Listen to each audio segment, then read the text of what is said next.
ଆଜ୍ଞା ଦେଖନ୍ତୁ ମୋ ସ୍ତ୍ରୀ ମୋତେ ବାଡ଼େଇକି ତା ହାତ ଦରଜ ହେଇଯାଇଛି। ବାଡ଼େଇ ଖାତରେ ଏଇ ଚୁନିଟା ଏମିତି ଖାଲି ଭଲେଇଦେଲି ତମକୁ ଯେ ତମକୁ ପ୍ରବଳ କାଟିଲା ମତେ ବି କାଟିଲା।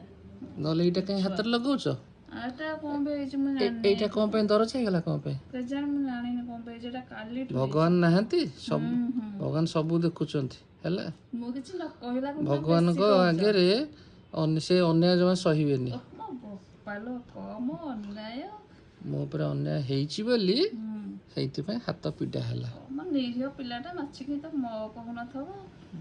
ଦିଅ ଲଗାମ।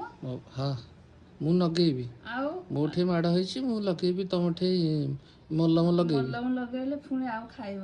ହଁ ହଁ ଆଚ୍ଛା ଆଚ୍ଛା ହଉ ହଉ। ମିଛ କଥା ମନରେ କହୁଛ ମୁଁ ବାଡ଼େଇନି। ଦିଅ ଲଗା ଆସ୍ତେ ଆସ୍ତେ। ନହେଲେ ଏଇଟା କାହିଁ ପିଡ଼ା ହେଲା? ଏଇଟା କାହିଁ ପିଡ଼ା ହେଲା? ଫୁଲୁଛି ଏଟା କଣ ପାଇଁ ଗୋଟେ ପିଡ଼ା ହେଇଛି କେଜାଣି। ଛାତ ଉପରକୁ ଗ୍ୟାସଟା ଟେକିକି ଗଲି ହଁ ସତ କଥା କହୁନ ସମସ୍ତଙ୍କୁ କୁହ।